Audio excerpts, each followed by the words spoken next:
Ya, shalom adik-adik, bertemu lagi bersama Kak Feni dan anak-anak Kids Flora. Apa kabar anak-anak semua? Luar biasa. Masih kurang semangat sekali lagi. Kak Feni mau tanya, kalau Kak Feni bilang apa kabar, semuanya bangkit berdiri, lompat bilang luar biasa. Bisa? Bisa. Iya, sekali lagi ya. Apa kabar anak-anak? Luar biasa.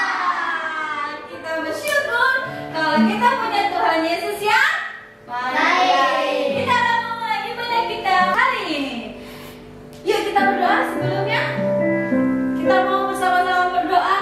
Ikutin kami berdoa. Tuhan Yesus, terima kasih buat berkat-Mu sepanjang minggu. Sekarang kami mau memulai ibadah Kids for Christ dalam nama Tuhan Yesus. Haleluya.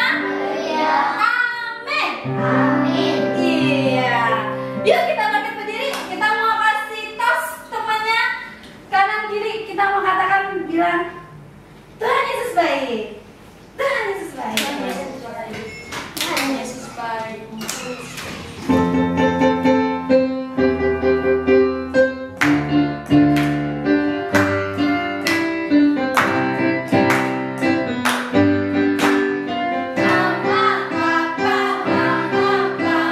Mari berdoa, mari berhenti di rumah Tuhan. Mama, papa, mari berdoa, mari memuji di rumah Tuhan. Tuhan Yesus baik, Tuhan Yesus manis, kasih sayangnya selama-lamanya.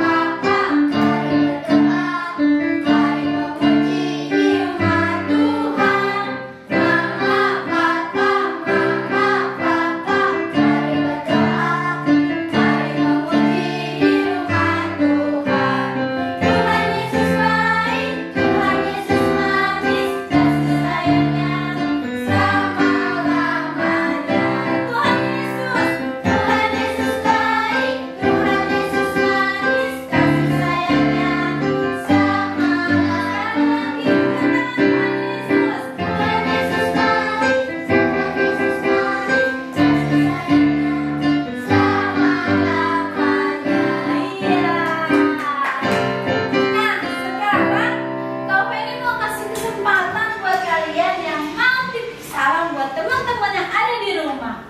Apa kabar Queen Elkan Darlin? Mari kita sekolah minggu.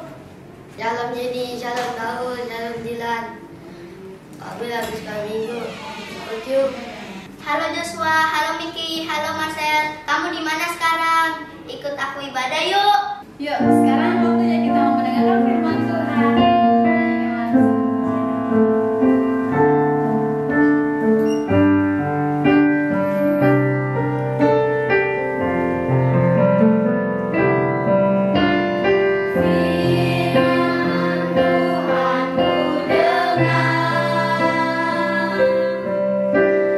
Ku tanam di hati.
Jumpa lagi sama Kak Ririn. Apa kabar adik-adik? Luar biasa. Kakak harap kalian semuanya dalam keadaan yang sehat, diberkati sama Tuhan. Sama-sama katakan amin. Iya adik-adik, hari ini Kak Ririn mau cerita lagi nih adik-adik. Kak Ririn mau menceritakan perjalanan tentang seseorang yang ada di Alkitab. Siapa tuh? Ada yang tahu? Ya, Kak Ririn akan menceritakan tentang perjalanan pelayanan seorang Paulus.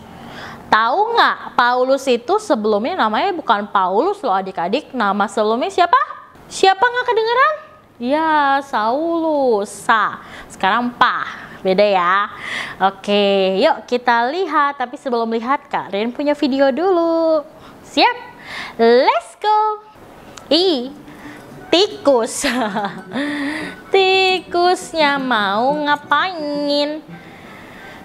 Pernah nonton ini nggak adik-adik? Ini tikus yang pernah jadi koki itu loh. Tapi tikus ini hebat ya adik-adik ya. Dia bisa apa?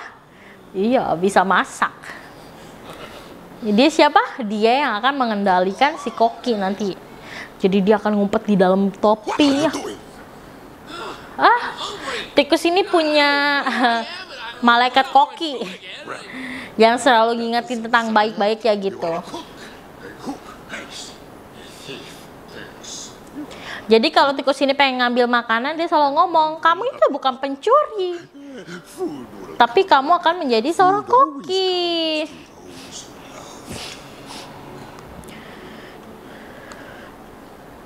Ditaruh lagi, akhirnya dia pergi. Dia lanjut mengendus. Nih, kita sekarang mulai ya adik-adik ya tentang perjalanan pelayanan Paulus. Ini cerita perjalanannya adik-adik. Pada kaisar, dia harus berlayar ke Roma untuk diadili oleh sang kaisar sendiri. Tuh. Dia harus berlayar ke Roma untuk diadili oleh kaisar karena dia itu orang Roma adik-adik. Si Paulus ini orang Roma. Tapi di tengah kapal Saat itu akhir musim gugur. Kenapa dan adik-adik? badai besar menghantam selama 2 minggu siang dan malam. Kapalnya dihantam oleh ombak selama Dalam 2 badai, minggu. sebagian besar muatan telah dibuang keluar untuk meringankan beban.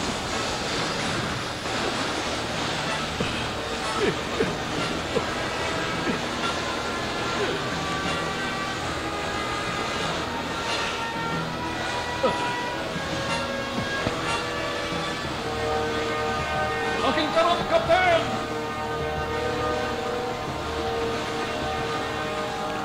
Ombaknya terus datang adik-adik.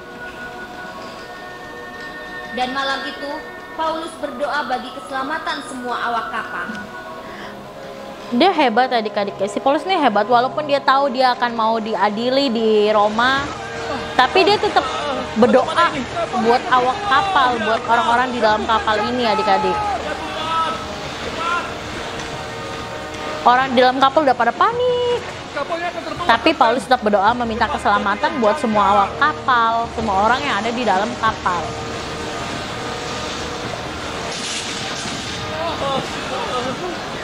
Bagaimana ini? Malaikat Tuhan telah berjanji padaku kita semua akan selamat. Semuanya, selamatkan diri kalian. Semuanya disuruh selamatin tuh di kapal tetap tinggal di kapal hingga saatnya tiba. Mereka tak akan bisa selamat. kapal kecilnya buat penyelamatannya pengen ditaruh ke bawah, ternyata ke bawah ombak adik-adik. Sudah tidak ada harapan, kapalnya rusak sekarang. Tuhan berjanji padaku tak satu pun dari kalian lenyap di lautan.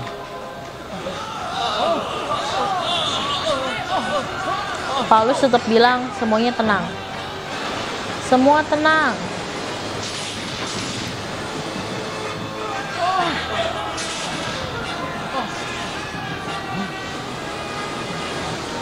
Akhirnya kapalnya, kapalnya nabrak apa adik-adik? Iya, karang.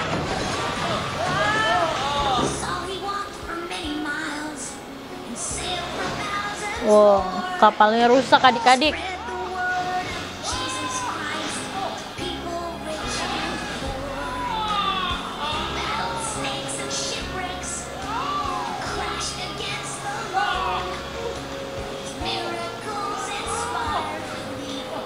Walaupun dalam keadaan kayak gini, si Paulus tetap nggak panik adik-adik. Dia tetap percaya kalau Tuhan akan menyelamatkan dia. Akhirnya kapal hancur, dan di sini nanti dia akan terhanyut, berhenti di suatu pulau adik-adik.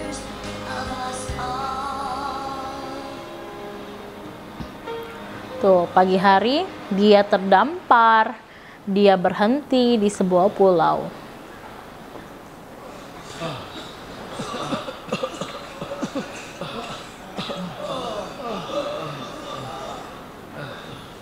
Kapalnya terdampar di pantai pasir dekat Kepulauan Malta beberapa mil di selatan Roma. Tuh, kapalnya terdampar adik-adik. Kapalnya udah hancur ya, akhirnya mereka pun terdampar di pulau itu. Tuh, kapal karam, kapalnya rusak, kena ombak adik-adik. Perjalanan Paulus yang pertama tuh adik-adik ya. Ini perjalanan Paulus kedua. Setelah waktu mereka nyampe di pulau ini, ada apa tuh adik-adik? Ya, ada ular, dan tahu apa yang terjadi? Ular itu mau gigit siapa? Paulus digigit. Aduh, adik-adik tahu ya, kalau udah digigit ular berarti dia akan mati adik-adik. Tapi lihat apa yang terjadi adik-adik ya. Lihat.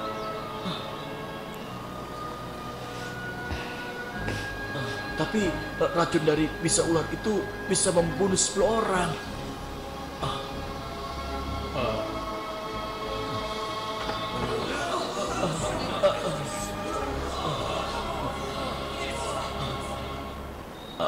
Dia pasti Tuhan.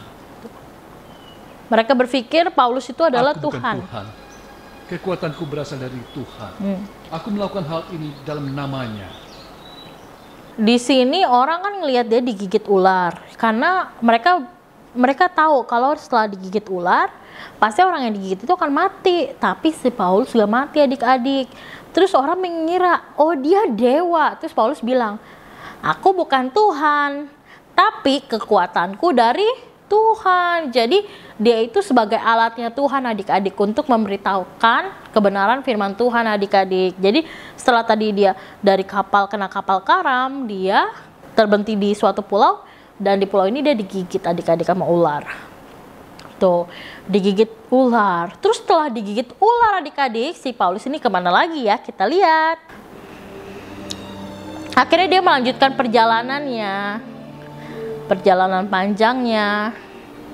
Akhirnya dia sampai di Roma. Di Roma dia diapain? Diadili. Dan di sini kita bisa lihat adik-adik ya. Paulus dipenjara. Dia dilepaskan, lalu dipenjara lagi. Tapi dia tidak pernah meninggalkan penginjilan. Dari selnya muncullah kata-kata yang ditulisnya tentang walaupun kasih. dia keluar penjara, Kasihilah ditangkap lagi, satu keluar sama penjara, lain. ditangkap lagi. Dengan hati lembut, Tapi dia saling nggak pernah ninggalin mengampuni Tuhan. seperti Tuhan mengampuni. Dan di terakhir di sini dia bikin surat buat jemaatnya. Aku bisa melakukan segalanya dalam Kristus yang menguatkan.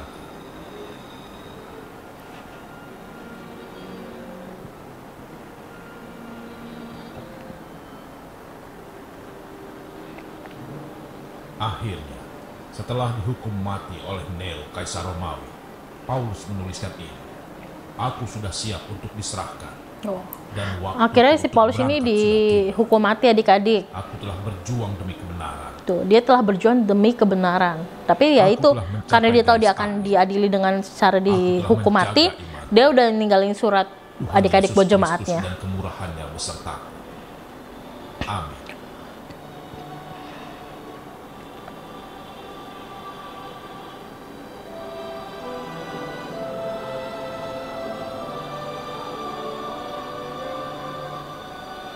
Wah, hebat banget ya adik-adik ya si Paulus perjalanannya luar biasa. Jadi walaupun dia udah ditangkap, masuk penjara, keluar lagi, tangkap lagi, masuk penjara, dia tetap memberitakan firman Tuhan adik-adik. Dia nggak pernah takut dengan apapun karena dia tahu segala sesuatu yang dia lakukan itu dilindungi sama Tuhan. Tuhan yang percayaan dia, dan akhirnya dia dihukum mati. Tapi dia nggak sedih. Kenapa? Dia nggak menyesal. Dia nggak bilang, kenapa Tuhan, kenapa saya dihukum mati? Enggak. Dia bersyukur karena akhirnya dia bisa sampai menginjakan garis finish adik-adik. Jadi walaupun dia mati, tapi dia tetap cinta sama Tuhan, imannya nggak goyang dengan apapun itu adik-adik. Luar biasa adik-adik ya. Siapa yang di sini mau kayak Paulus setia sampai mati sama Tuhan? Ya, kakak tahu semuanya mau di sini adik-adik. Nah, jadi kita belajar banyak ya adik-adik ya dari cerita Paulus ini adik-adik. Kita yang sangat menguatkan di dalam cerita Paulus ini. Paulus mengajarkan kita untuk tetap setia adik-adik dalam setiap keadaan. Luar biasa. Kakak sudah selesai firmannya sampai sini adik-adik. Nah, sebelum selesai kakak mau kasih pertanyaan. Jadi kalau adik-adik tahu, adik-adik boleh langsung WhatsApp ya. Nanti jawaban kalian akan kakak cek. Oke? Pertanyaannya, ini si Paulus nih. Setelah bertobat namanya Paulus. Sebelum bertobat namanya siapa sih? Kak Ririn nggak tahu nih, lupa. Kalian tahu? Kalau kalian tahu, kalian langsung WhatsApp. Oke, kakak tunggu. Oke adik-adik, kakak sudah selesai. Kita mau berdoa. Yuk. Semuanya lipat tangannya, tutup matanya. Tuhan, terima kasih Tuhan untuk kesempatan hari ini Bapak. Terima kasih Tuhan untuk firman-Mu hari ini. Terima kasih Tuhan untuk segala kebaikan yang telah Engkau lakukan dalam kehidupan kami.